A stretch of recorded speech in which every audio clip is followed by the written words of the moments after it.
Well, I have greetings from the church in Nairobi.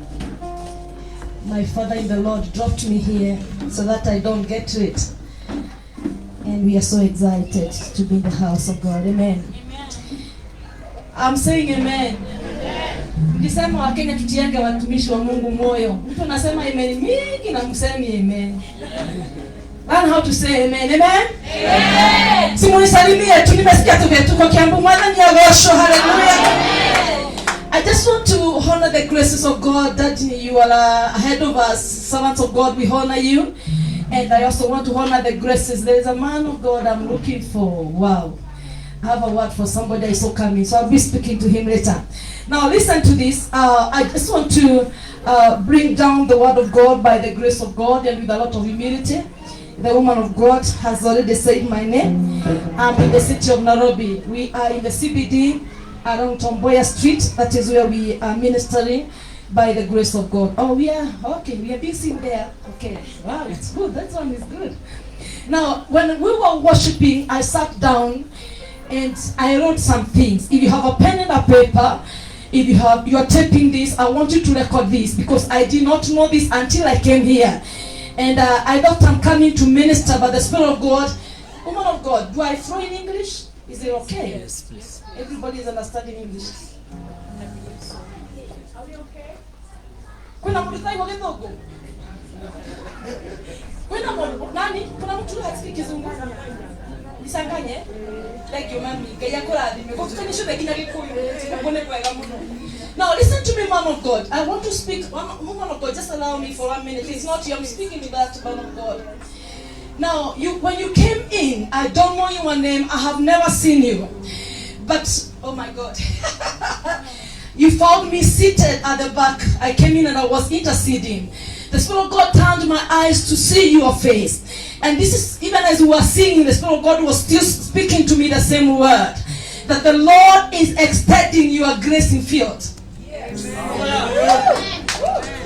The Spirit of God has just opened my eyes to hear something that you have been watching some people on the TV and you have been admiring. And I hear a question in the spirit, unaulizanga, hawa wanafikanga huku wakifanya nini? The Lord is saying, I am going to extend your grace in field.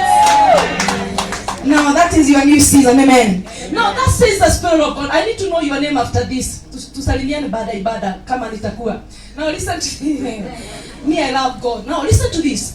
The Lord has given me something quickly and I want to I was writing, I sat down and I wrote so many things and I want to break it before I bring forth the Rhema word for this particular meeting.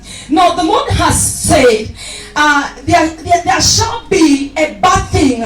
There shall be a birthing of things in the church to rectify the mess that is already there. The Lord is saying there shall be a birthing of new things that are going to rectify the mess that is already there. And the Lord is speaking to the church and saying, it is not business as usual.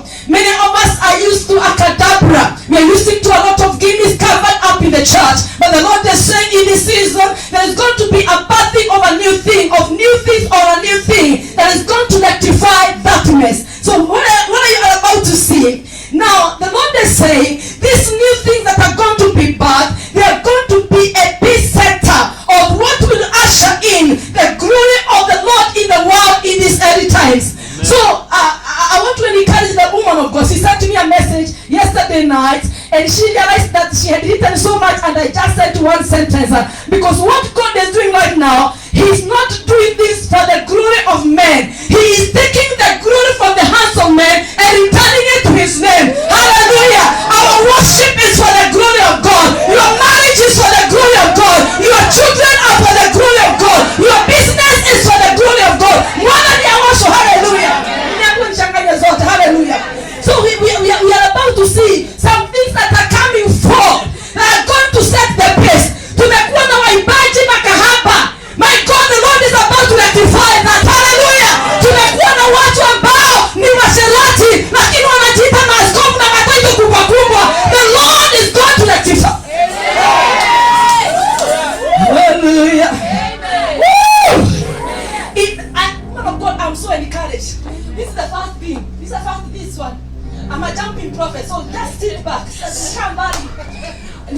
nikange alafu niseme huyo prophet. Madam prophet so. Nisifanye it's all right. Now listen to this. Oh man of God, I'm so encouraged. You know the Lord has spoken to me something. Okay, I came with my daughter. I know she will understand this even as I release this word. Now, if the Lord has said, in the past 3 years, whoa! God has been prophetically positioning his end-time vessels. In the past 3 years, the Lord is saying, I've been positioning my end-time vessels. Hallelujah! Oh my God, 3 years back is my 2017. Kama huduma yako ilizaliwa katikati hapo, you are among us. Allow me to dance in the house. Now listen to this. End-time vessels. And the Lord is saying, and in the new season, we are about to see the new men, the new manifestation of the workings of the new people that the Lord has been working on behind the scene. Hallelujah. I know some of you have conceived some business ideas in the spirit and have not yet manifested. We came to see today that we are entering into the season of the manifestation of the new. You have conceived in the spirit in the name of Jesus. And I want to prepare you tonight that no demon can stop this. No enemy can stop this. Whether they like it or not, we are breaking further. Not by might, not by power, but by the Spirit of God.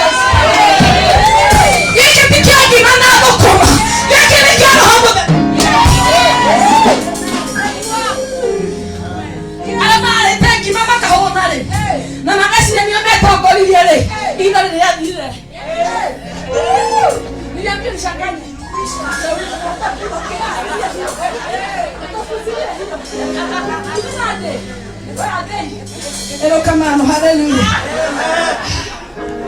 This is your guy. Are they there? Now listen to this. Now in this hour, there is going to be a release of a new Holy Ghost spirit that is going to carry on the interpretation of what God desires to be done in the world in these end times. Hallelujah. Now, and I want to prepare you tonight. This one is not about the experience of a man. This one is the working of the Holy Spirit. Now, the Lord is saying, as we sit here tonight, we are stepping on the last staircase.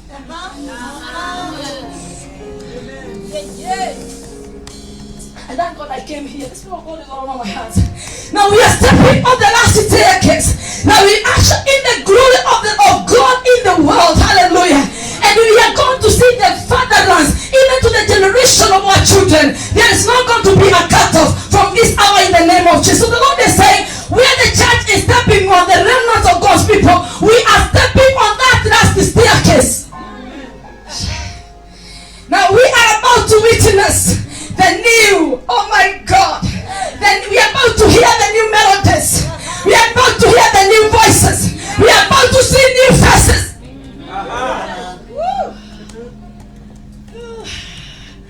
Woo! Where is the fake? The Lord is saying to us tonight, the fake is being phased out by the new that the Lord has raised for himself. That is carrying the end time operations and the moves of the Holy Spirit. There will be a done, hallelujah, of the habitation of the workings of the Holy Spirit. People are not going to be on and off. People will be walking in the Holy Ghost. Sitakuwa nimeokoka nikiwa kanisani na ukinipata kwa mtani nasema mambo ingine. People will be the habitation of the Holy Ghost. That whether I'm in the fellowship of brethren or not, I'll be full of the Holy Ghost. My speech will reflect Jesus. My dressing. I am happy for what I'm seeing in the women dress here. These people are born again. Nyinyi kujeni na hapi muone. Matiti nje. That's a sermon for another day. These people are born again. We need you in the center. Please bring them. We need the invitation. So there will be the return. God is returning the habitation of the Holy Spirit in the church, in the hearts of people, where everybody is going to fear God by themselves. Hallelujah. So the fear of God will be so eminent in the church of Jesus Christ. Now the church and the remnants of God's people will be honored. That is what we are seeing in the book of Acts chapter 2. The fear of the church entered in the hearts of people. Not because of so many things, but because of the way they walked and the way they lived in the name of Jesus. So the Lord is saying, be a part of the end time move of God, and you're going to enjoy the presence of God in Jesus' name. Very quickly, I have your word. I'm through with that. That was your word for now. That's what I is. Now, the thing that has really excited me is that what God has been doing, preparing the end time vessels, it is in 3 years. In 3 years, God has been preparing. Oh my God, oh God. So I have your word. When the woman of God called me and met me and prepared me for this, I heard the Spirit of God. We sat down behind. I told her, don't even tell me so many things. The Lord is already speaking to me. I had a statement in the Spirit, and the statement in the Spirit was, it is real. Talk to your neighbor, tell your neighbor, it is real. Hallelujah.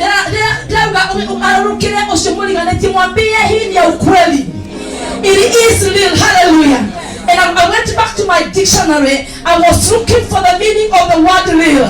And I came to the realization, and I looked at the Google. I looked at the dictionary, and I saw the meaning of the word real. The word real means existing, not imagined. It is something that is existing. It is not something imaginary. It is existing. Hallelujah.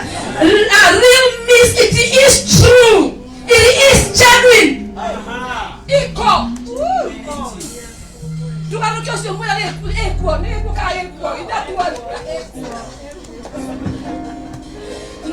Hallelujah. Now listen to this. The Lord said it is real. And I loved when the Spirit of God took it further and he told me, God is God all by himself. God is God all by himself. Hallelujah. And I want us to go to the word of God, the scriptures the woman of God has given unto us. I'm going to build on that because I broke it down by the help of the Holy Spirit. 2 Chronicles chapter 5. 2 Chronicles chapter 5. I have my notes written, so I'm going to go into my notes. 2 Chronicles chapter 5, verse 11 to verse 14. Now, if you look at those scriptures, we are seeing a worship, or we are seeing a Solomon, after building the temple. We are seeing he's not preparing people. He's preparing the priests. He's preparing the rabbis. Hallelujah, do kata.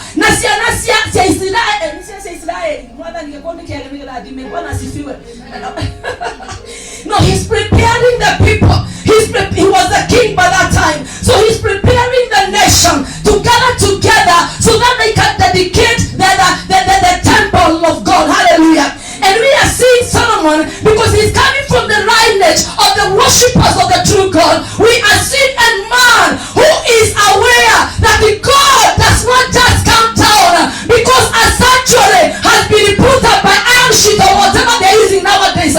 My God, there is a competition that there is in the world right now. Men and women of God, I am one of them. We are competing. Who is going to build a big cathedral? And I came to say, some years back, the Spirit of God spoke to me and told me, I am not interested with that. My God.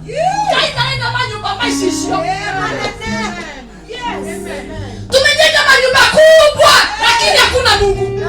Si afadhali hapa na kule. Afadhali hii. Bwana asifiwe. Manyumba makubwa imejaa washerati. Manyumba makubwa imejaa watu hawaendi mbinguni. We would rather worship under the tree. Men and women of God, and we are speaking to nations. God is not interested by the magnificent physical building. God is interested he's interested with the souls of men. Prepare souls for eternity. In your house, prepare the souls of men. So you feel inferior. Ati kwa sababu wewe kwenye unaabudia hakuna carpet. Bwana asifiwe. Umepakwa na umeitwa. Yesu hakuzaliwa kwa carpet. Alizaliwa kwa the carrier of the presence of God who died for us on the cross. Hakuzaliwa state house ama London. Huko. Bwana asifiwe. haikumbadilisha asikuwe si Yesu. Oh, he's God. Okay. Hallelujah. So you look at this king. He knew one thing, that as we worship tonight, because we came here to set the pace in Rokabete. We are setting the pace of worship in the atmosphere. Hallelujah. Now that the pace we are setting today is to restore order. Paul is saying that the God is a God of order. In him there is no disorder. Hallelujah. If we are to bring the glory of God down, we must restore order first.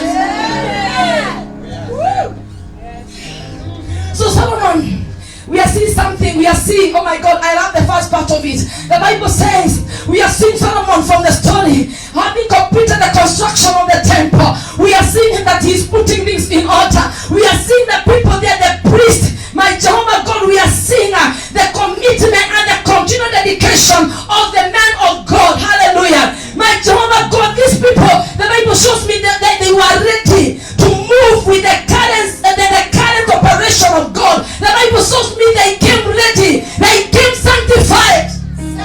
They were not on and off. Yes.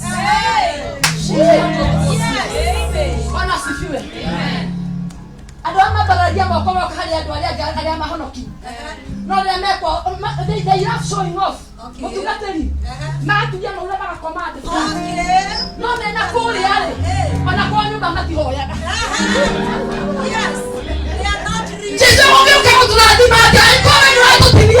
Stop being an actor in the worship of the truth. Hallelujah.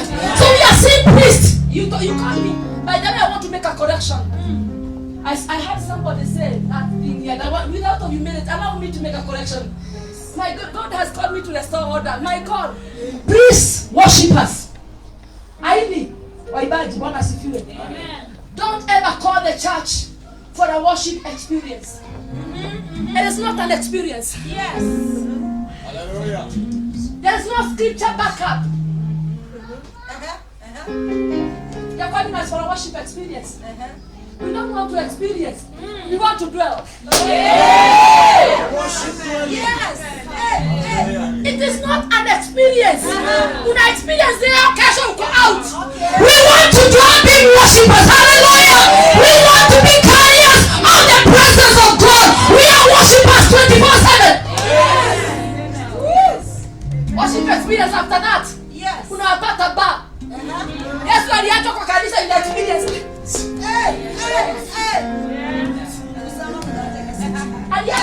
Aliacha huko tulikuwa tuna experience. Aliacha hapo. Alafu jioni mtu aenda ina usharati. Tulimaliza Sunday ingine tunakuja tunavaa manguo ya white. Tuna experience ingine. We must dwell. We are the carriers of the presence. We are not welcoming the presence. We are the carriers of the presence of God.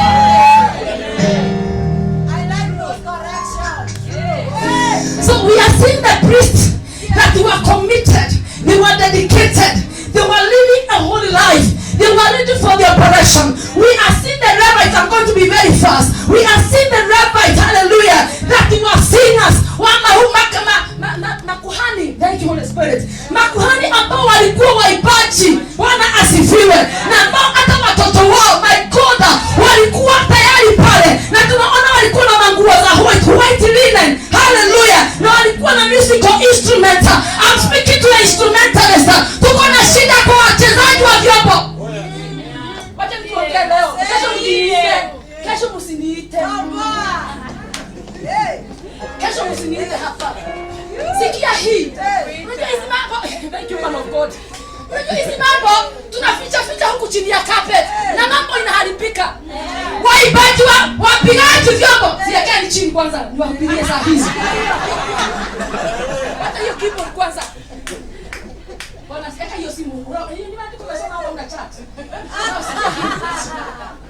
I'm requesting the instrumentalists be born again. Yes. Hapo sema amen. Amen. Hatuchezi vyombo kanisani kwa sababu sisi ni watu wa kawaida. Be born again. Yes. Tuko na shida na watu wa keyboard. Today I was telling people in my ministry, I'm yet to find watu wa keyboard wameokoka. But I will be born again son. Kabisa ya kweli. Okay, Bwana asifiwe. Kuna roho inaingia watu wa vyombo. Wako na tamaa ya pesa. And the Bible says the love of money is the root cause of all evil. Kama uko na love of money, serve God. Hii kazi mnafanya mnamtumikia Mungu. Na mbinguni kuna urithi wenu. Bwana asifiwe. Usienda keyboard hapa ukifikiri unachezea mchungaji. Ni karama. Hata wanaona nikisema kwa sababu ni karama. Instrumentalists wame backslide. Lakini si hawa. Tupigie hawa makofi. By the way, nikasema I'll speak about it. Wachuzaji vyombo wakishamaliza sasa tumemaliza hiyo. Wanachukua miguu wanaenda. Wapi wengine walikuwa? Hawatakangi neno. Kazi yao ni vyombo. Be fueled by the Spirit of God. Hallelujah. So we are seeing the rabbis who are singers. Wakona mabasi, I love the uniform. I'm a worshiper, they know. All the uniforms they have, I have them. I sing with my people, I love it. Kwa sababu hata kuhani anaweza kuwa mwimbaji pamoja na watoto wetu. Bwana asifiwe. We are seeing the musical instruments. They are studying, they have their own, they have their place of study. The Bible says they stood at the east of the temple, of the altar. Hallelujah. Wanasimama mahali. So, see religion, ati wakwako waimbaji wanasimama mahali hapa, iko kwa Biblia. Bwana asifiwe. We are seeing the singers with 120 priests and they were sounding the trumpet. I'm going to be very fast. We are also seeing the trumpeters and the singers. This is where we are coming from. The instrumentalists. Hallelujah. And the singers, the Bible says, they were making noise as one sound. Yes. Hallelujah. Amen. Unity in the Spirit. Yes. Hallelujah. Yes. Unity. Now, let me surprise you.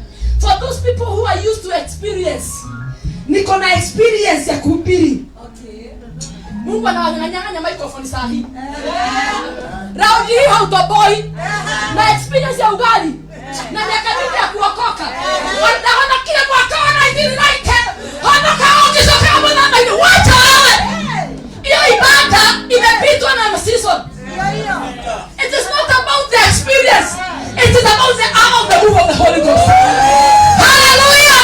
You are about to see the witches. You are about to see the prostitutes coming from the street. Wanachukua microphone wanasema, "That says the Lord." It is not about the experience. It's about the season of God. Yes.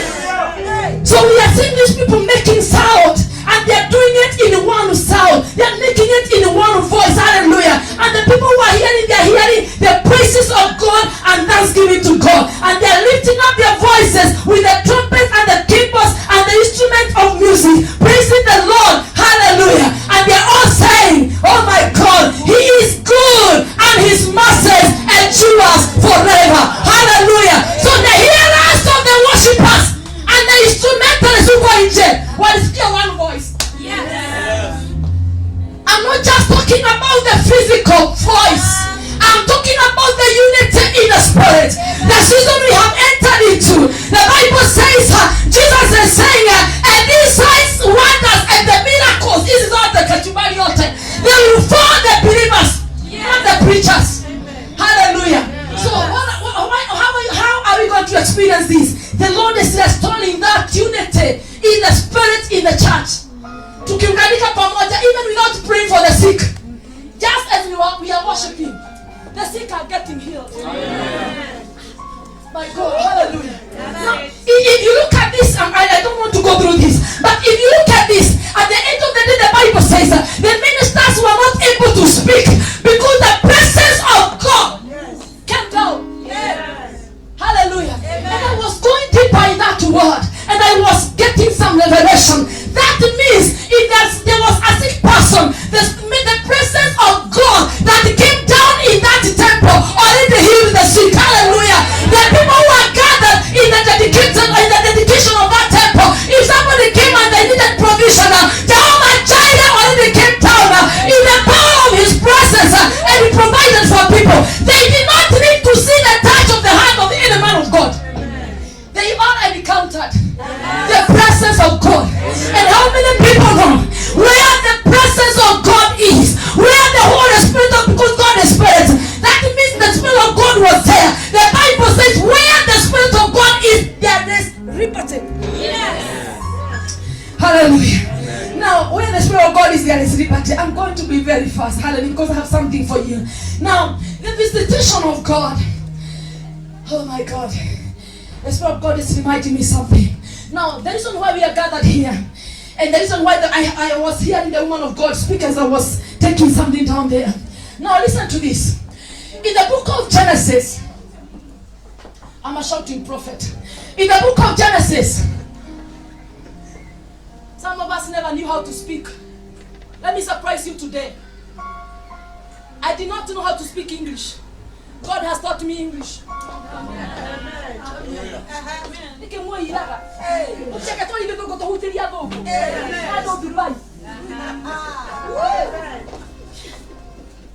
You know, I always tell people, allow me to put on my high shoe. Bwana asifiwe. Mimi nilikuliwa na jigas mpaka huko kwa Medimbo. Mpaka niko na passport mpaka sasa hizi zilikuwa jigas. Sisi tulikuliwa na dhena. Tukakuliwa hiyo dhena. Mliapo nichanganye yote. Tulikuliwa na dhena. Sasa utakusilia basi. Mpaka mimi nilivaa kiatu yangu ya kwanza nikiingia shule na nilikaa na hiyo kiatu 3 years. Ilikuwa inainama inaisha soul. Mama yangu anaenda inaweka soul nyingine because we could not afford. So let us shout. Let us speak English. Hata kama imeinama.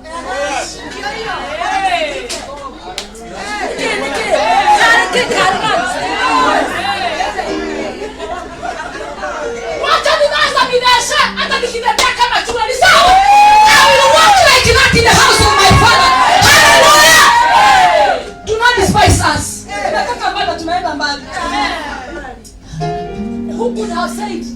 Who could have said, I'm encouraging somebody, who would have said, Regina, can you preach somewhere in the city of Nairobi? When I love you, boy, when I'm going to know, like, no, get out. No, get out.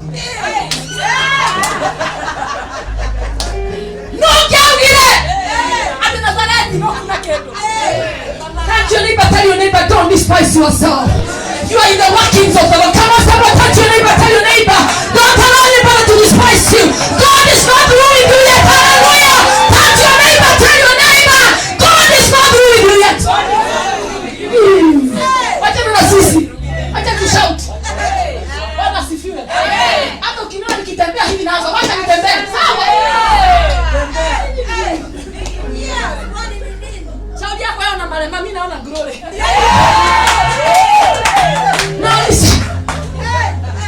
So that God is returning. That is why I came. I said I have a demo word for us very fast.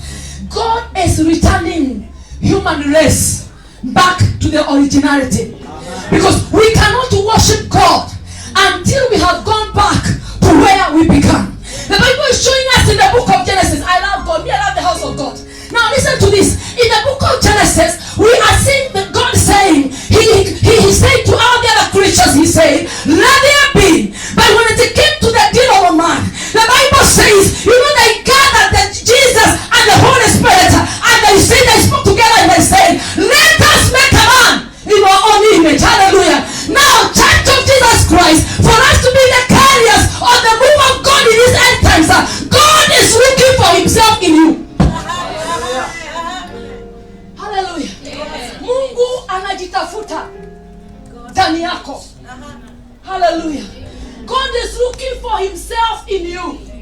And I want to pray the church tonight. If you are to be a part of what God began 3 years ago and He has spoken to us tonight, then you must desire, you must labor. Hallelujah. You must yearn to be and to remain like a son of God. God is not going to walk with the people. He's going to work and to walk with His sons. And the Bible says, Paul is saying, as many as are led by the Spirit of God, these are the sons of God. Hallelujah. We could be gathered here, so many of us tonight, but God is walking and dealing with His sons. Yes. Hallelujah. Thank you, Lord. Now, listen to this. It is not about I receive. What are you receiving? Receive, Timos. I receive.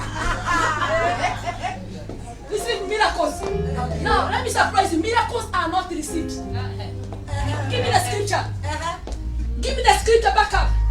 Miracles are not received. Miracles follow the believers. Yes. Listen to this. God is looking and taking us to originality. Unajua kanisani tumereceive vitu vingi sana mpaka scriptures that are out of order. I receive. Before you receive, uliza Roho Mtakatifu in yetu. Now listen to this.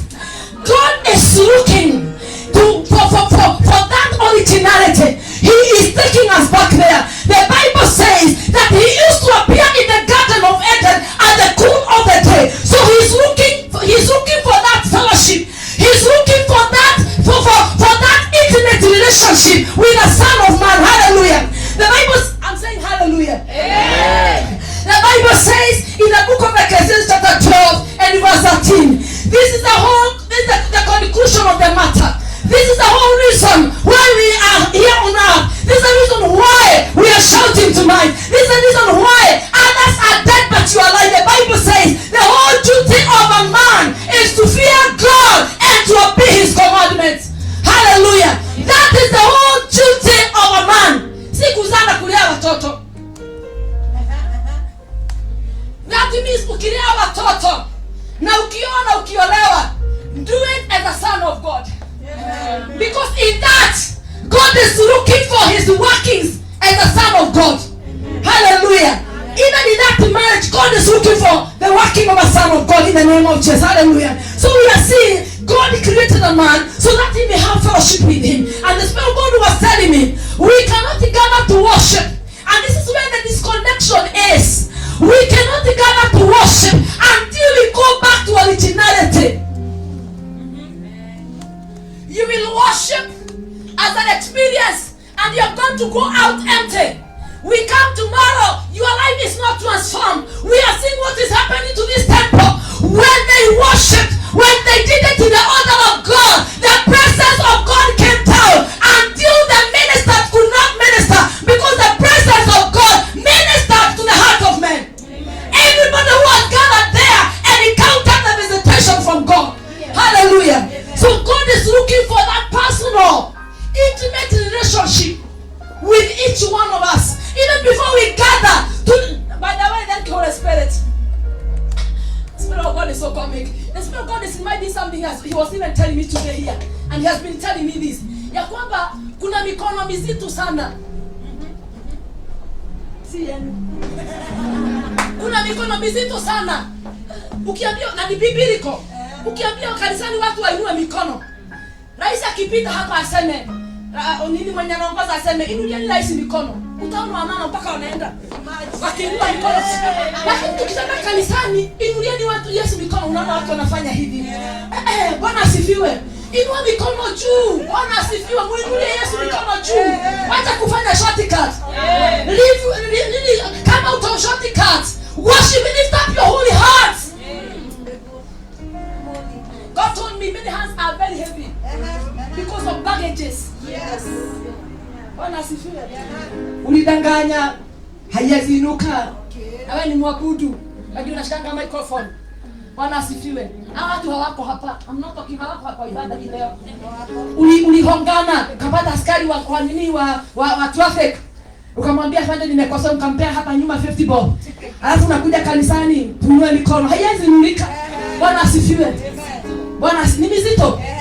Wewe ulichukua vitu za jaro pale kwa market ndio ufanye biashara ikuwe nzuri. Alafu natuita tuombe na dini hapa tuombe. Hiyo mikono haiwezi inuka, iko na uchafu. So God is looking for that sanctification. We are seeing the servants of God from the beginning of this dedication of the temple. They were sanctified. They remained ready. They were so dedicated. The church of Jesus Christ must remain in that position of holiness. The Bible says that God is holy. God is holy. Yes. Somebody has been telling me, stop preaching about holiness. In these days, nobody can be holy. And I'm saying it is not about our rebel. It is a decision. Yes. Worship is an attitude of the heart. Yeah. Hallelujah. So God promised to Moses in the book of Exodus, he told him, my presence. Moses is saying, Father, I'm on your assignment. I'm on your assignment. Moses is saying, if you don't go with us, thank you for coming back. I was looking for you. Now, listen to this. Now listen to this. God is telling Moses, and my presence will go with you. Hallelujah. And this is what will bring forth a distinction between you and the other people. I came to say in Rockabeta, desire that the presence of God becomes a part of your life from today. That is what is carrying your distinction. Malachi chapter 3:18. The Bible says, enter in those days, my God, and it is from today, in these days, God will bring forth a demarcation. Yes. A distinction. It will be there. Mukuru, para wale walitonga na Lazaro. Itakuwa mukuru kubwa. Bwana asifiwe. There will be a distinction between the ministers who are serving God in the truth and the fornicators and adulterers. And I want to say something on the microphone. Things that are not being said in the church. Kanisa, Bwana asifiwe. Amen. Mtumishi wa Mungu. Thank you because you are my friend. You understand the calling of God in my life. Now I want to say something on the microphone. Sex is only for the married. Amen.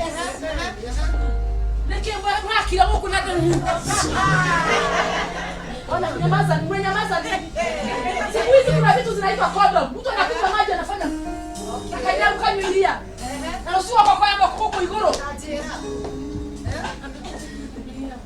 Young people in this place, and those who are hearing my voice from outside, if you are a Christian, sex is only for the married. Sex outside the marriage is either fornication or adultery.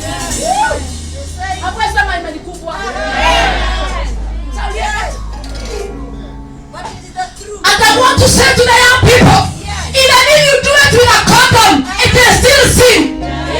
Young girls, even if you do it with the contraception, it is still sin. Our bodies are the temples of God. Maintain holiness and purity. It is possible in this generation to live a holy life. Tell your neighbor, you cannot be a worshiper if you want to live holy. Mwambie kwa sauti kubwa, mwambie holiness is a must.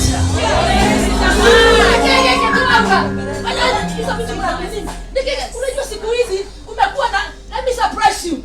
Hakuna Mungu wa siku hizi. The Bible says he is the same yesterday. Today. He has not changed his standard. Internet has not changed his God. Google, internet has not changed God. Fornication and masturbation. Romance.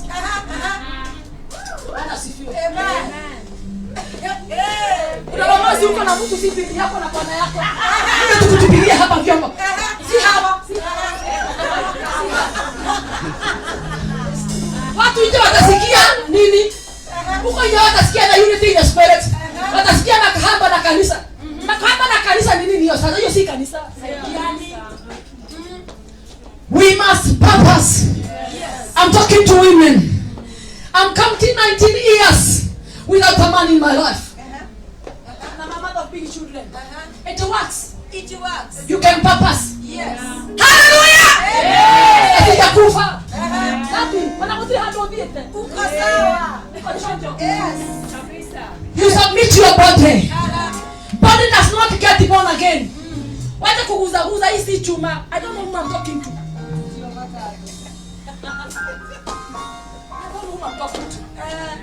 Kutoka leo wacha kuguza. Yes. Wait on God for marriage. Amen.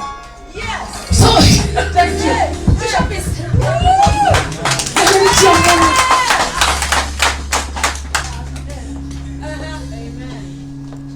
So if you want to see God, as he's saying, and if you want to enjoy the glory of God, you know, I love water. The Bible says in the book of Haggai, and I will say, have you seen the glory of this house? My God, and he's saying, it shall be greater. If you want to see that great glory in the house, in our fellowship, in the church of these end times, my brethren, we must purpose. Tell your neighbor, purpose to live a holy life. Purpose that from today, when people see you in a share, they are going to see a son of God. Purpose from today, when people hear you speak, they are going to hear the voice of a son of God. Purpose from today, that when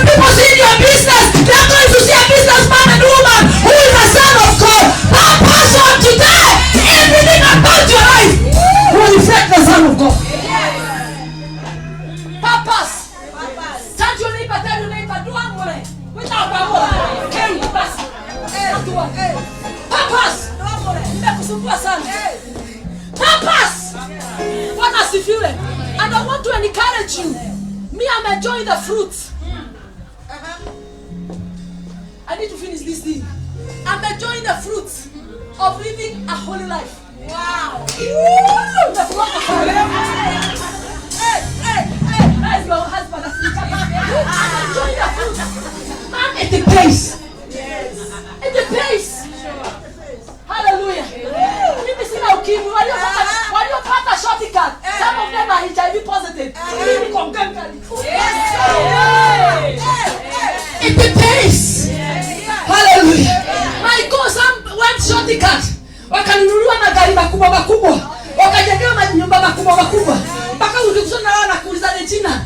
Mungu ni anataka kumaha nini? Akaba kaulilokana. Nana kulokenyoba. Asoka.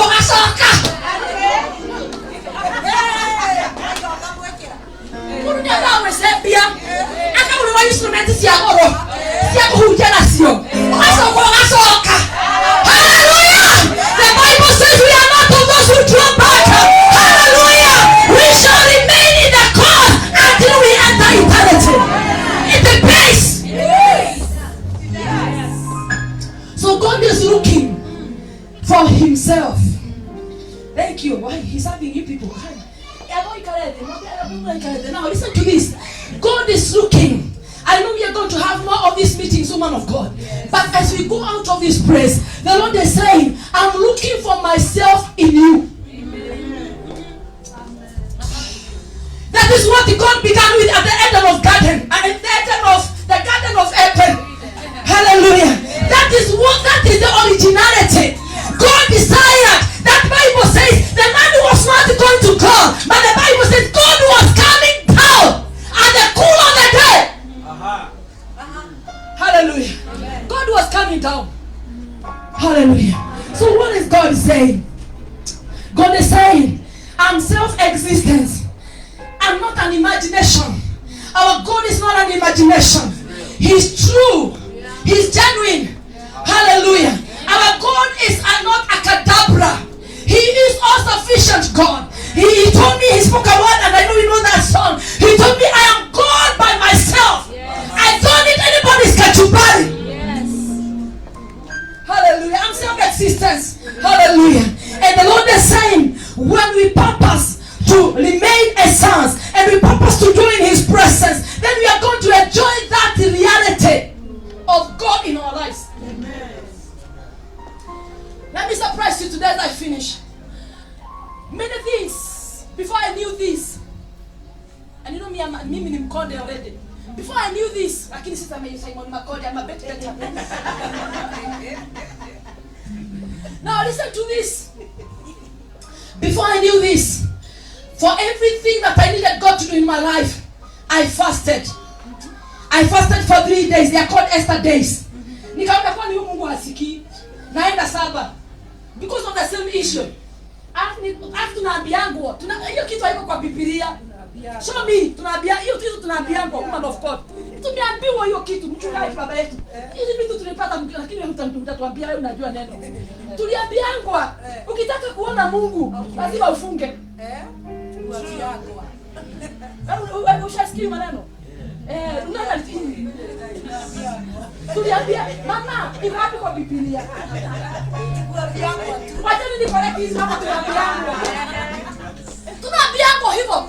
Unafunga 3 days inaitwa Esther fast. Unangoja Mungu akuje kama Esther, no?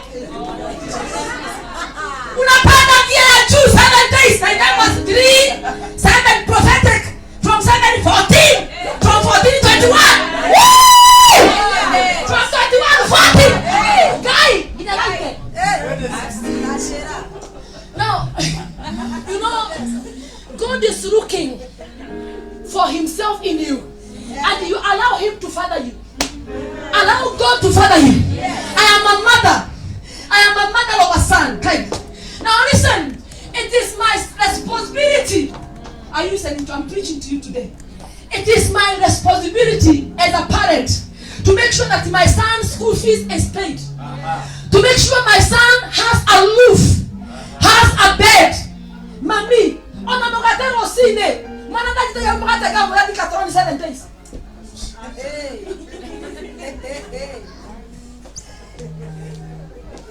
God wants to father the church. Hallelujah.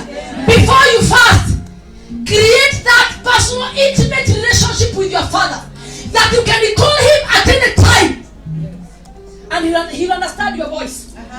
Lakini kama wewe ni kama ile hiti, nakumbuka kuna ile hiti ilisikia hiyo haina inaitwa hiti, ilisikia harufu ya nyama na iko kwa beach, ikakaa hivi. Sasa umeokoka, maana kwa biashara wewe ni mnyang'anyi, alafu nataka baba hata ukiinua mikono he cannot hear your voice. God is looking for the consistency and that persistence lying on the Son of God. Be led by the Spirit of God in and out of season. When you cry, the Bible says, my sheep. Woo! Yes. Woo! Where do? Hadi ndio tamu drama na yobi. Wao ndio maguta. Na ihato na ihadi kachi. Ndio tabona tabe. Wewe. Na supe na ilia. Na maguta mahole wota. Eso sote. Na sema ni koine. Tu hapa sio kale na. Who are you? Whose voice are you following? You cannot be a true worshipper. My God, when you cannot recognize the voice of your father, tell your neighbor, come out of confusion. Come out of confusion. Hallelujah. Church of Kenya, we must come out of confusion. And my father cannot tell me to go and buy oil so that he can bless me. Let me surprise you. My father is called Mohia. Hajawahi niambia nipande mbegu ya 310 na 270. Ndio anibariki kwa sababu ni mwana wake. I am his daughter. What I need from my father, if he has it, he will give me. It's just a matter of a call. Hata safari ya kwenda Kirinyaga imekuwa shortened. Baba pia na sube. Tap M-Pesa. Mara hiyo. Ndio hapo yukatoroni. Ambao kiongole maguta. Maguta haitokana na namba si akusia dhimo. Obole muujiza urahitokana.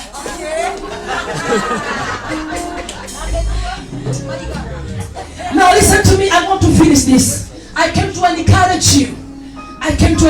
God is saying, I am God all by myself. I don't need any human touch. I am all sufficient. Hallelujah. Our God is present. You can talk to him at any time. He is the reality. Hallelujah. Our God is active.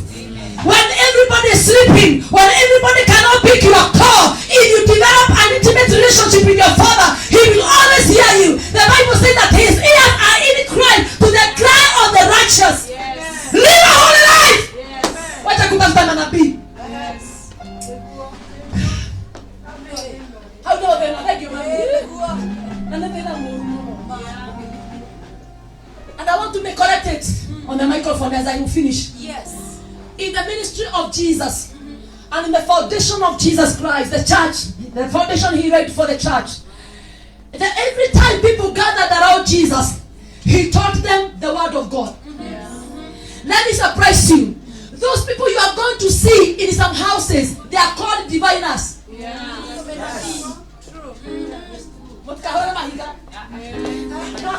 That is divination. The people who tell me, I see your mother-in-law is the one who has planted witchcraft behind your door. What do I have? The Bible says there's no witchcraft for me and there's no divination for me.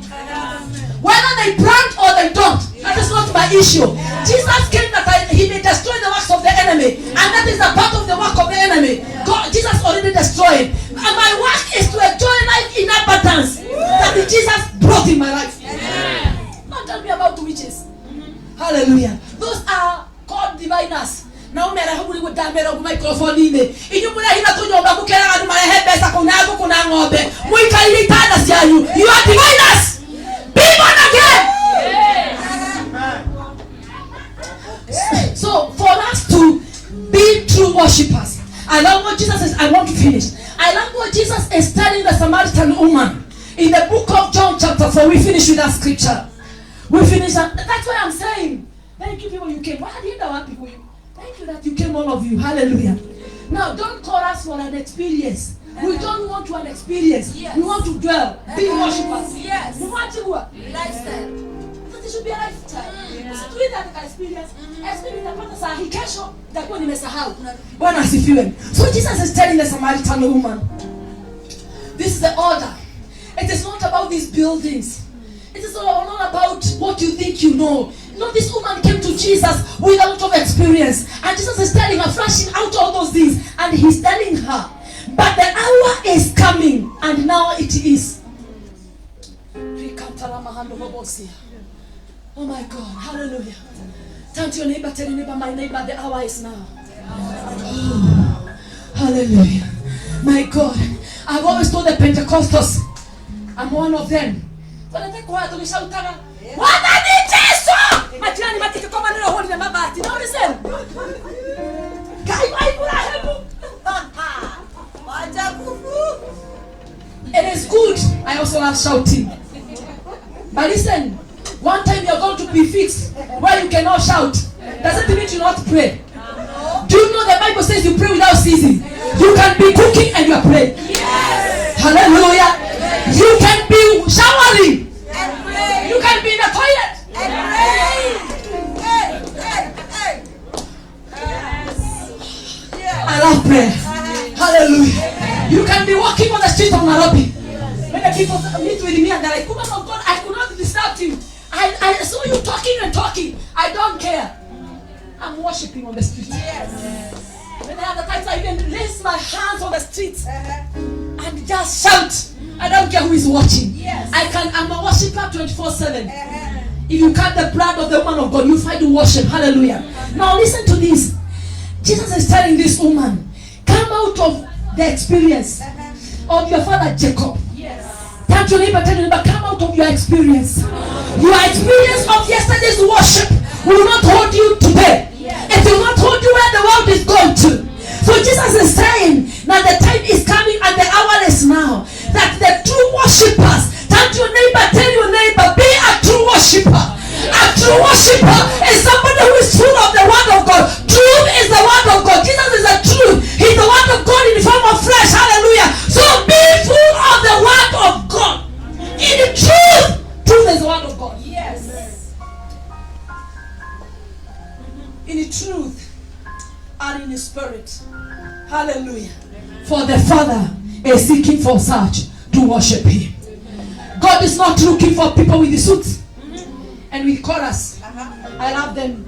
I see. Where is your chorus? They are good. Hallelujah. They distinct us from other people. Hey, they make us. Lakini sisi kuwe kama zile wa Farisayo. Yesu alisema mnaoshaka vikombe juu. Na mnakaanga kule mbele. Kule kwa hekalu mbele. Kule hapa juu. Na mnaekewa viti mrefu mrefu. Si hiyo? Kama unaivaa, uvaa in the spirit. So God is looking for that. That is the culmination of the matter. The woman of God was speaking about. That is the culmination of matter. God is taking us back to the originality, where He's going to fellowship with you as an individual. You don't need somebody in between to see for you and to hear for you. He is your Father. Hallelujah. As we finish, let me remind you one thing. As we finish, let me remind you one thing. Thank you, Holy Spirit. I'm talking about God, who is your Father, who is Jehovah Shalom.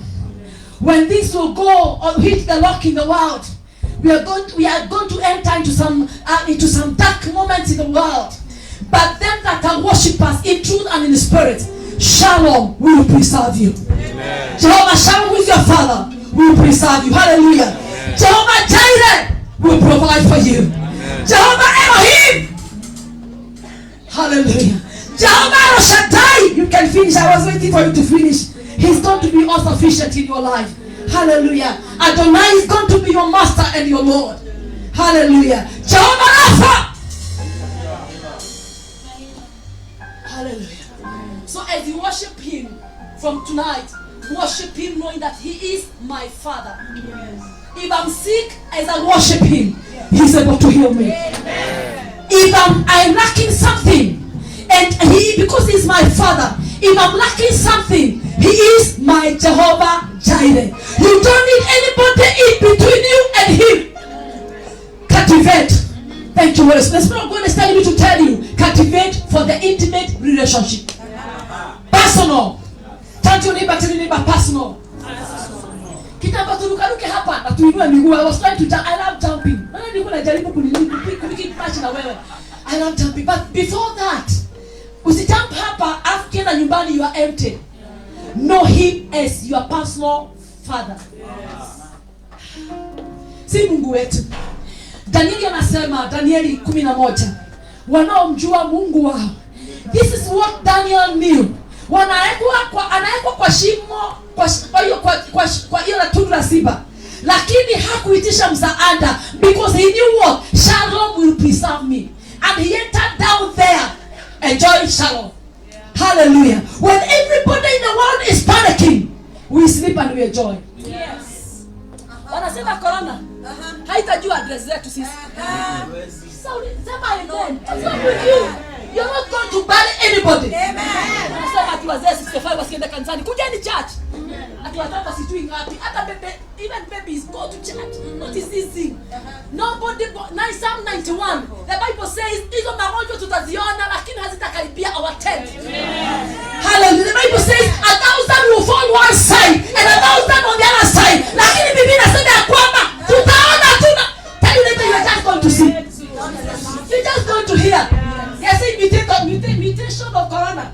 We are going to see. Hatutasikia tu, but in our houses. Yes. In our houses, Jehovah Rapha, who is my personal father, who preserves my tent. Hallelujah. Jehovah Nisi. Hallelujah. He's my God, he's your banner. In case you are in a battle tonight, Jehovah is your Nisi. Hallelujah. Jehovah Tishikedu. Hallelujah. Jehovah is your shepherd, he's your judge. My God, he's your Rohi. Hallelujah. He's your Shammah. Yes. Eloi Elion. My God. Hallelujah. Kadosh. Eloi. My God. Hallelujah. The divination. Oh my God. I love the Eligibo. Mighty God. Hallelujah. That is your father for you. Hallelujah. So the Lord is speaking to us and saying, in this particular moment, we cannot just worship him. Let us know him. Let us begin by knowing him. Bwana asifiwe. Know God. Mimi nimemaliza ibada. Ambia jirani yako mjue Mungu. Ukijua Mungu utasikia sauti yake. Hata mchungaji akikuja kutoka Asia kwa sababu ako na ngozi nyeupe. Anasema sijui Mungu amesema. Sit back and ask the Holy Spirit. Hii ni yako umesema ama ni ya mtu amekuja na ugali? The Bible says test all things. Test every spirit. Hallelujah. So we cannot just worship him. The Lord is saying, know me. Allow me to father you. Allow me to see myself in you. Hallelujah. Because you are also a son of God. Hallelujah. So that you are able to fit in what God is looking for right now. Worshiping him in truth and in spirit. The Lord is saying it is not about guesswork. But the Lord is saying the people who are going to worship him in truth and in spirit, they are going to have confidence in these end times. Mungu si Mungu wa magugugugu.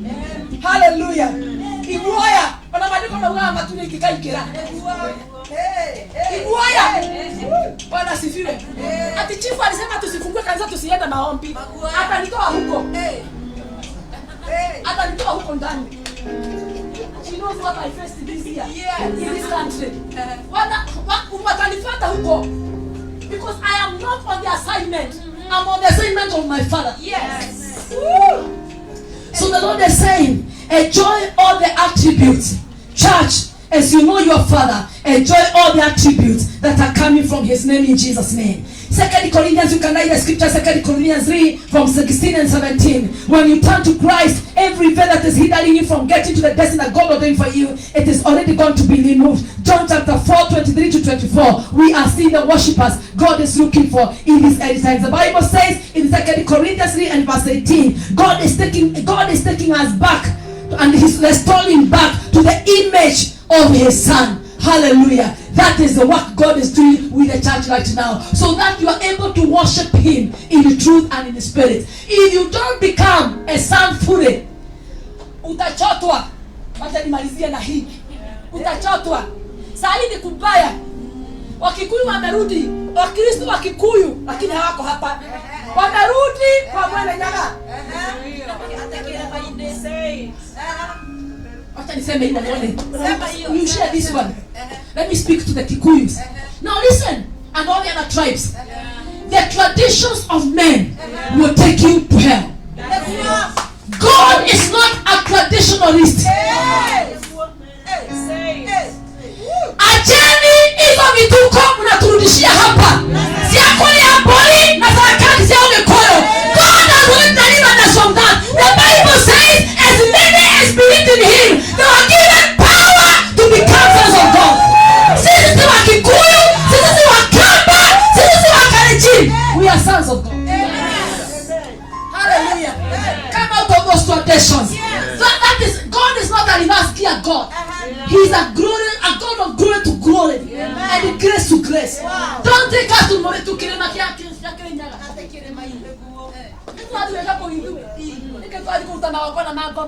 and those people who want to get married. Let me finish here. Those people who want to get married and you are born again, defy the traditions of your father. Wacha kwenda kwa ibada za kumwagiwa damu. Hata kotinia kiate. Ndio.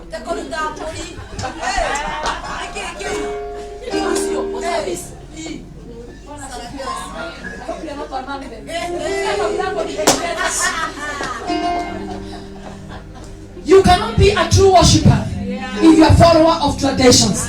And this is where the cutoff is coming from. Because people want to please people. Turn to your neighbor as I finish with your neighbor. Be a true worshipper. Hallelujah. Be a true worshipper. I'm saying, touch your neighbor, tell your neighbor, be a true worshipper. Stop, tell your neighbor, stop. Be a man pleaser.